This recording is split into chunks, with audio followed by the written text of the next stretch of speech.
Hey guys, what's up? Come on. What else? Okay, Yeah. let's start. Welcome. It's fabulous series that we are starting.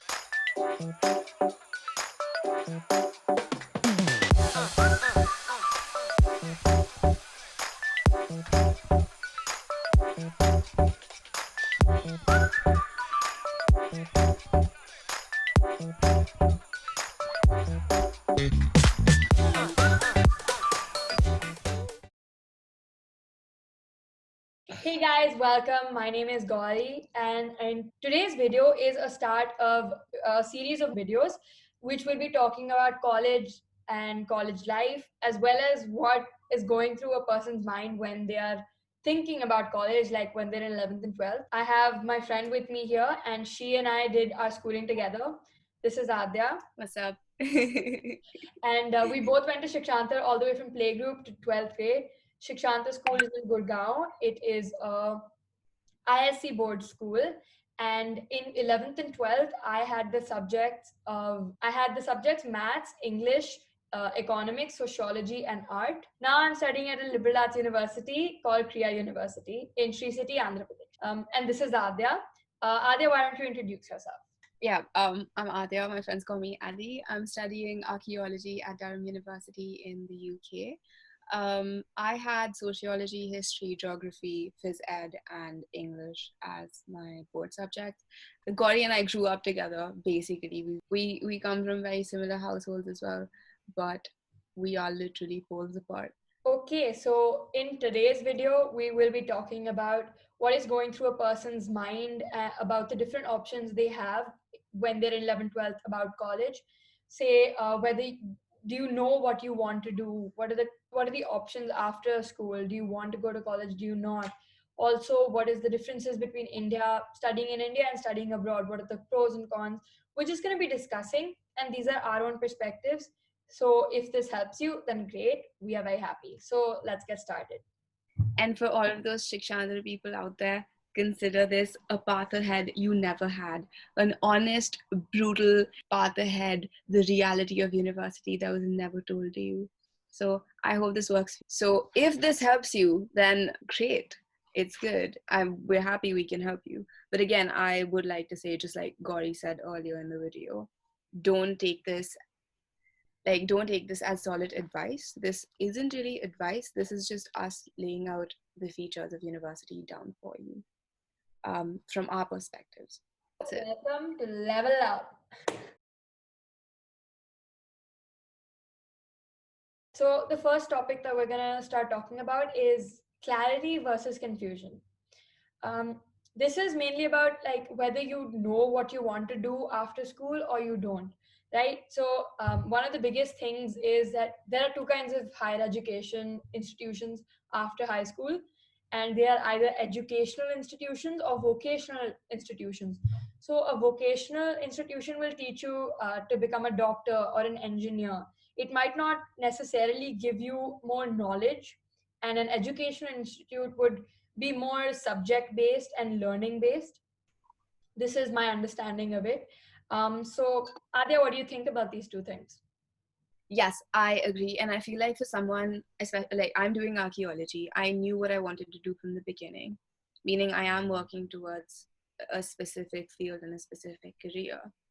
But I feel like if people don't know what they want, or if they have a general idea of what field they enjoy, then going into something that's not as binding would be a better option.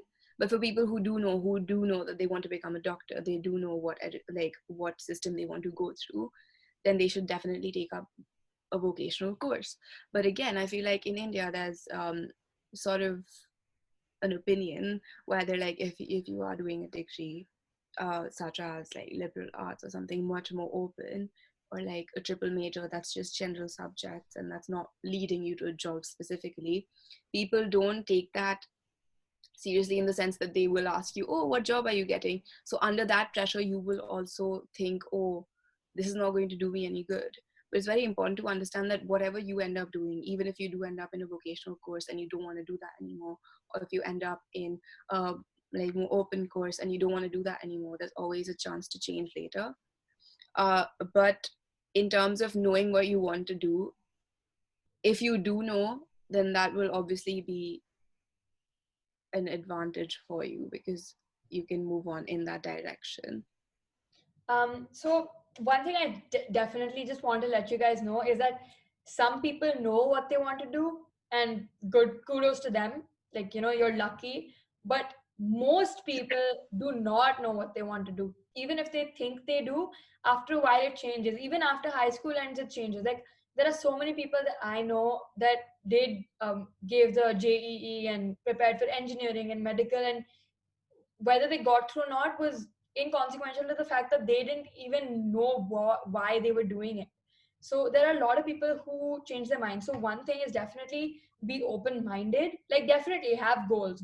Having goals is the best thing ever. Like, you're lucky to know what you want to do, but be open minded to any opportunities that might come your way or any new thing that you get to know about.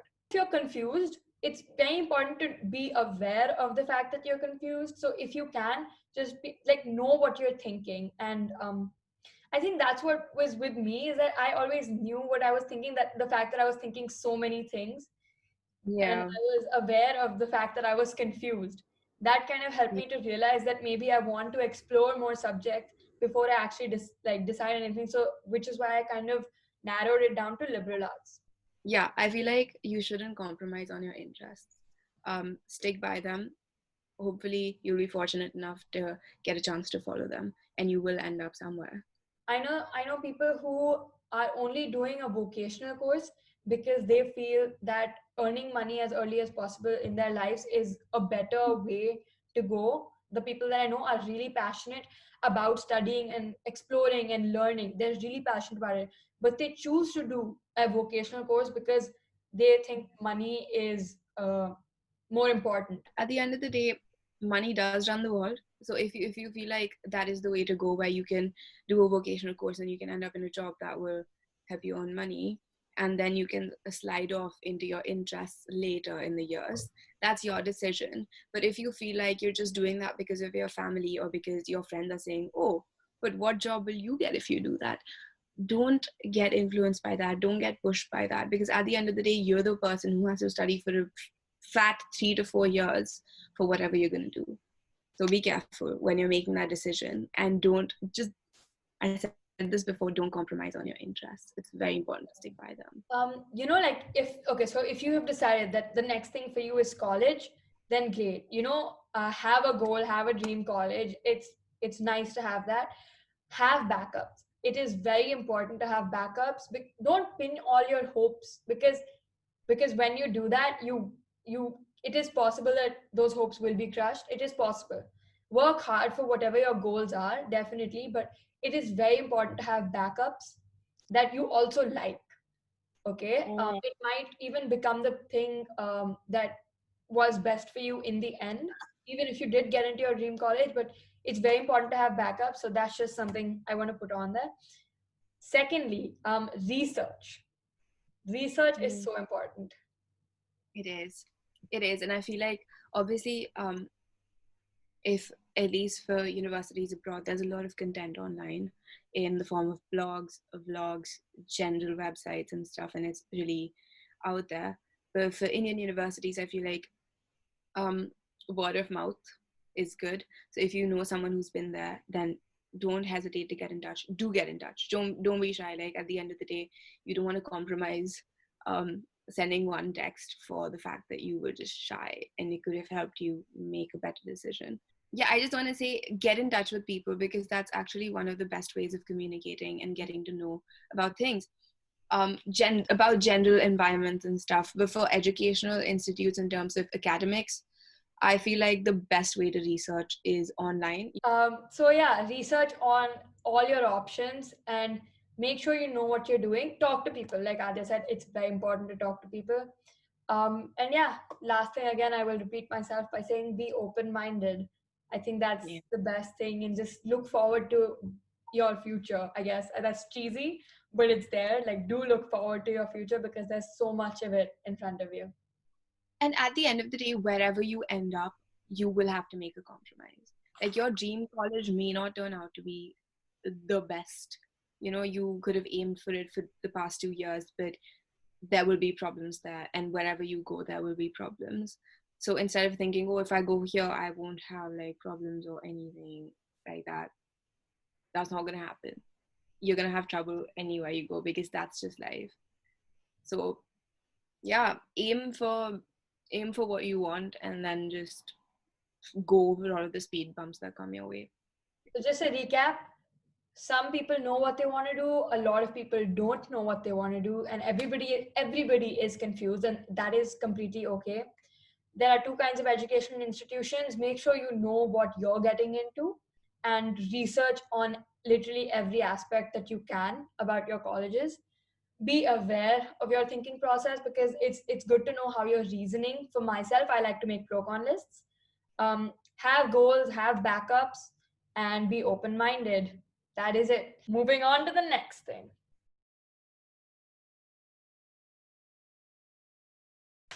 Gap years. I know quite a few people who have taken gap years. um, I think the main point in that is to know what you're aiming for after your gap year, so you have your gap year to prep for your goal. But again, you have to stay active, you've got to know what you want to do, and it's just a matter of you staying healthy physically and mentally. It's very important. So, like, gap years are not a bad thing. A lot of people think that, but I don't think gap years are a bad thing at all. Like, gap years like really help people like to figure out, like, even if they don't have an aim for the next year, taking the gap year to figure out what is there for them in the, like, what is there for Mm. them where they can fit in, or where what is good for them or what they want to do is, it's a good, it's a good thing. So even if you find your way through the gap year, that's good. One thing is, try and get as much experience in different fields or whatever fields interest you as you can. Try and try everything. I mean, make sure that you get busy in the sense that you don't sit at home, because at the end of the day, if you are trying to figure out, like Gauri said, it can be like you can either have a goal or you're trying to figure out your goal. Don't be afraid to, like, you have to step out of your comfort zone to figure things out. So if that means you're working, or if challenging yourself creatively or academically, anything, just try your best to figure out what you want.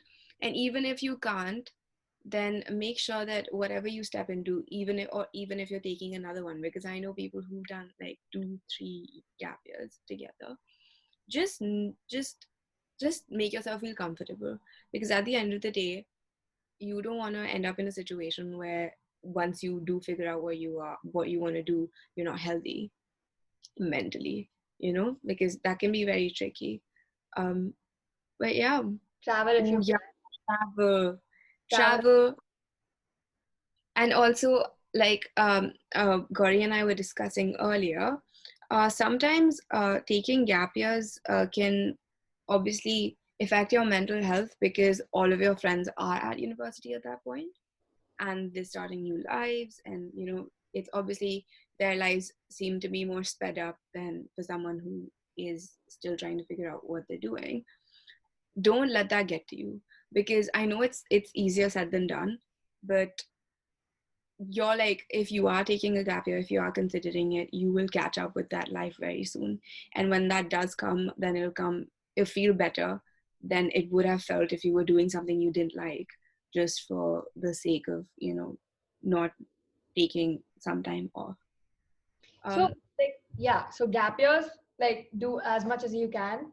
There's another option always, that if you still don't know what you want to do and you don't want to take a gap year, the option would be to start, if you're not able to do what you do want to do this year, then you can always start at another college that you did get admission into.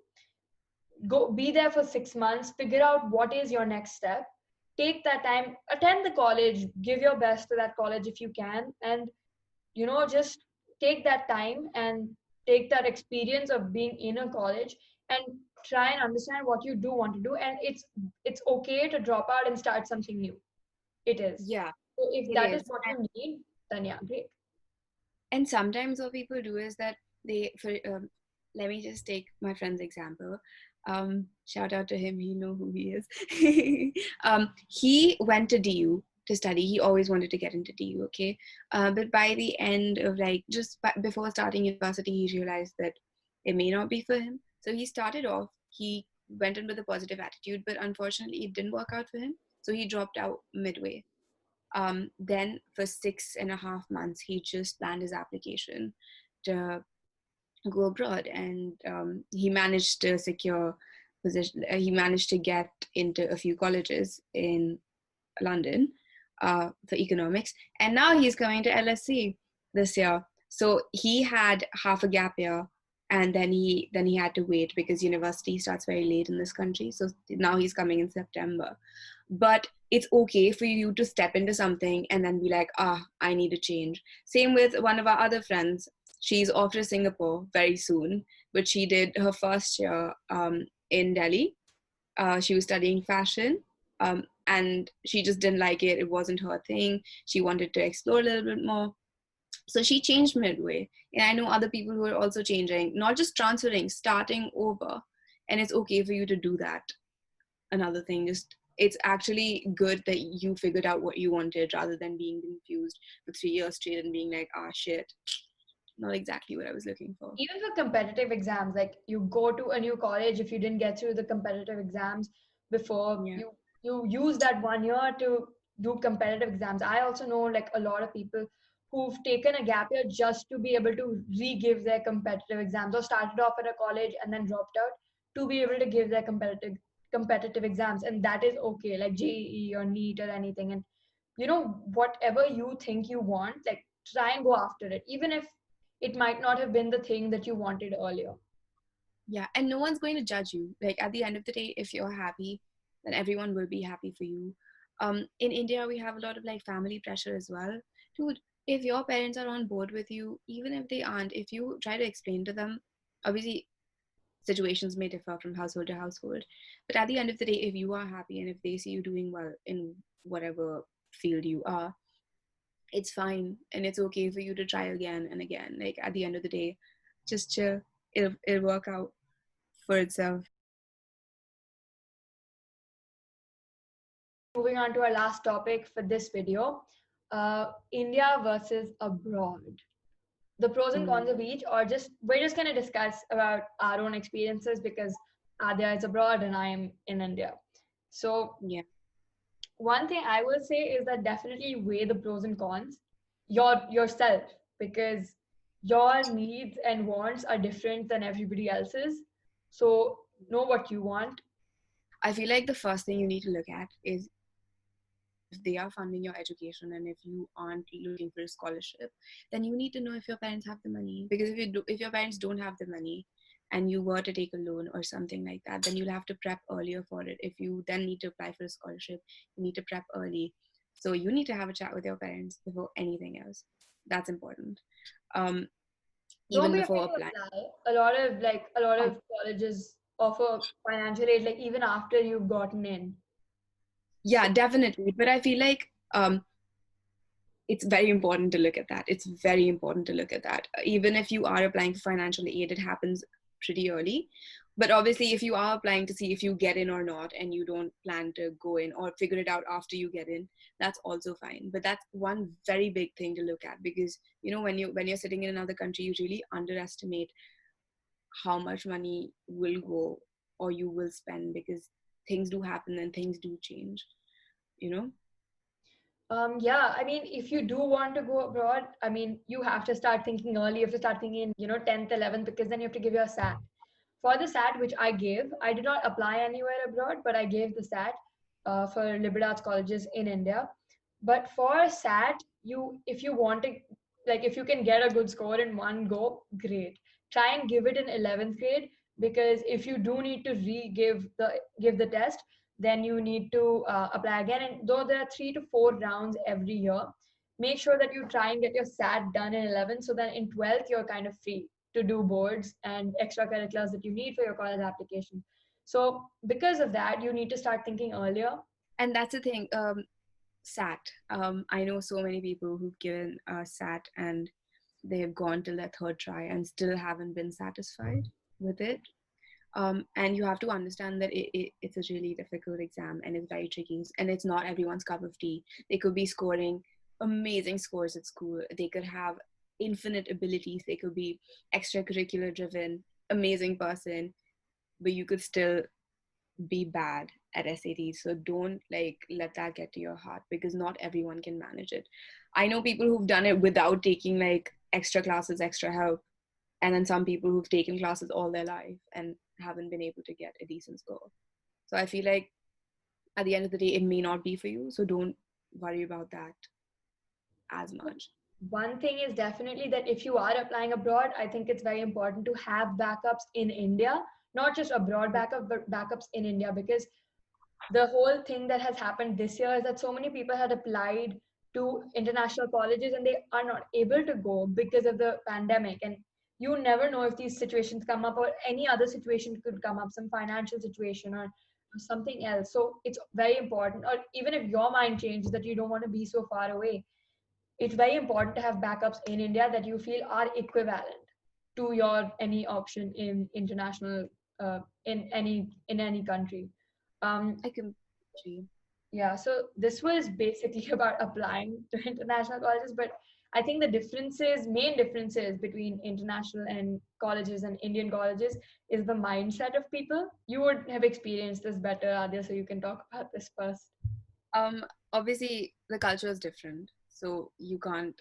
I mean, obviously coming here was a bit of a shock because it was just so open and you could do anything you wanted. We don't Our accommodation, I used to live in uni accommodation for first year. It was open, and I had never heard of like co-ed um, hostels before. So my floor had 10 people, 5 boys, 5 girls. It was really open. There was no curfew. Um, it was full vibes. Go out at night, stay over at someone else's. Doesn't matter. Don't care. Vibes. Not even that. Like even lectures and stuff. Um, Education is important, but it's obviously not like you have to be rounded. Like you have to have extracurriculars and you need to do your studies, and everything is given equal emphasis. But again, I'm in a course that doesn't have as many contact hours, meaning I don't have as many lectures and classes during the week. So it might be different for me. For my friends who do physics, who are studying from 9 to fucking 5 p.m. every day, might be different for them. But at least in my case, I feel like even our department, our lecturers, it's pretty rounded. I That think one thing you mentioned is that you're more independent and you're doing way more adulting that you ever have. yeah, definitely. The thing is, my university isn't campus based. Like we do have campuses, but that's just different uni accommodations. So it's really independent in the sense that we're not blocked out. We have to do everything ourselves. I was catered, so I didn't have to cook. But after first year, it's a tradition to move out of university accommodation to move into flats yourself. So now I live in my own little flat, and I do everything. I cook for myself, I clean for myself, I have a job, but that's my personal choice. But it's much more open. We're not spoon fed at all. Like I have to do everything. Even when I was in college, I had to do everything. And I know it's very different for Gauri in that sense. Like, And in Indian universities as well. yeah, I mean, I'm not like in our school also, like our college as well. We're not spoon fed at all. Like our professors are very strict about us exploring for ourselves. But definitely the living arrangements and accommodation is very different because we're going to have food. We have a we have a dining hall where we get 4 meals a day: breakfast, lunch, tea time, snacks, and dinner. And we have canteens and shops, but it's all a closed campus, a gated campus, and we have curfew. I mean, I'm not saying these as bad things. I'm just listing the differences between our two situations. But I mean, that ways, I guess I have like a surety of what my next 3 years accommodation is going to be like and what my campus situation is going to be like. So it's kind of unknown to Adya. Like she will figure it out definitely, but she doesn't know it But as of yet. It's definitely a life, like because I live in a hostel in the south and I grew up in the north. it is definitely a lifestyle change for me, and I'm sure it's a lifestyle change for you also. Like wherever you go, it will be a lifestyle change because it is a big change in your life. But I feel safe on campus. I have no like I'm not worried about anything, but it is away from a city, so that kind of, and it's not like a proper town, so that kind of becomes a little. Fun, that's what it is. And a lot of places in India, like you just a lot of people, especially DU students, they live at home and then they commute to college, which is like an hour ride away, especially like for people in Gurgaon that I know. And they're fine with it and they're enjoying their life, but their college life is very different.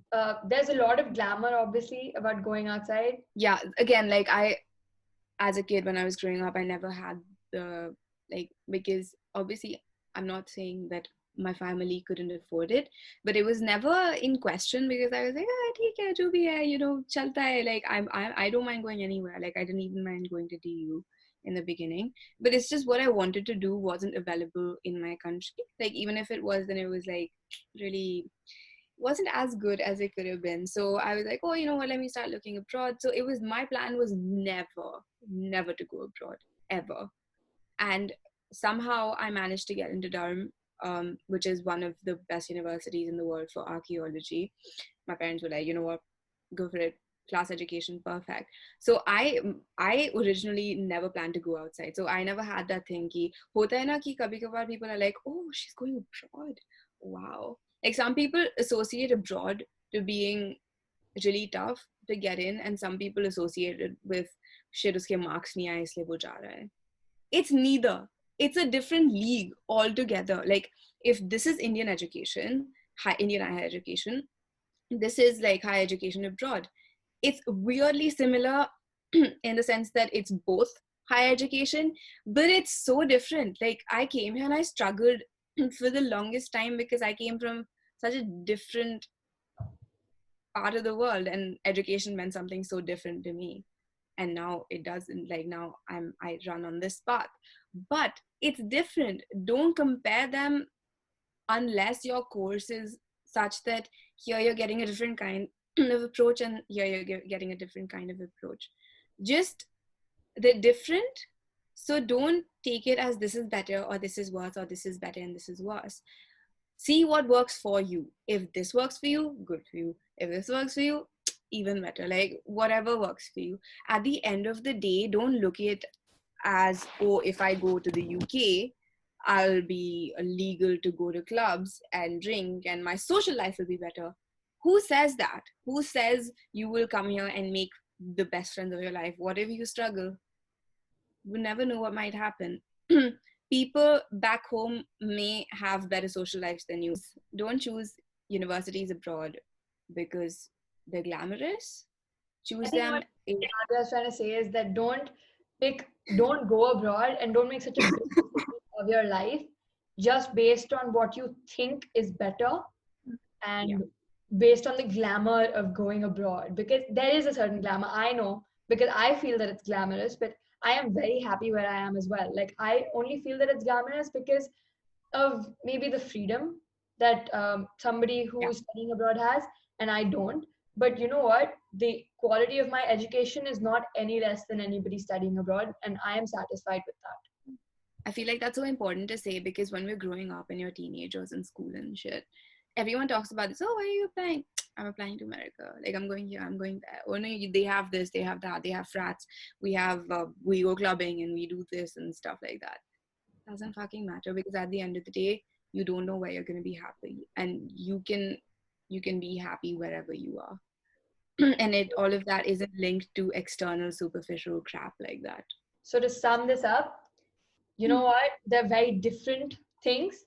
Know the pros and cons of both. If you are applying abroad, then do have backups in India because you never know what options you might need in the end. Um, the mindsets are definitely different in both places, but you have to also look at what you want and what you need. One thing I definitely want to point out, because this is recent news, is that a lot, so we have the liberal arts universities and colleges in India are new, but they are gaining recognition very, very fast. And they have equal and very similar kind of education systems to those abroad, firstly, and the quality of education is not any less. Yeah. Secondly, the new education policy that just came out also literally states that most colleges will now be like college education institutions will become like liberal arts, because that is apparently the need of the hour, about liberal arts education and generalists as students that know a bit of everything and not just specialization. So the quality of education in India is also going to dramatically change and become better, and it's going to be very different. So do be aware of all the options that you have in India as well as abroad if you do want to go. This was great. I'm so glad you guys were here. Aadya, thank you for joining me, and we both really look forward to doing more of these. We hope this helped you, and yeah, thank you. Bye. Bye. Thank you so much for watching this video, and we really hope that this was of some use or some help to you. Like, comment, subscribe, and share. It would mean so much to me if you do that. If you have any questions, we have a Google form linked in the description below where you can add your questions, and the last video of this series is going to be a question and answer session where we will take all those questions and answer them to the best of our abilities. And yeah, stay tuned for more, much more to come, and see you then. Bye.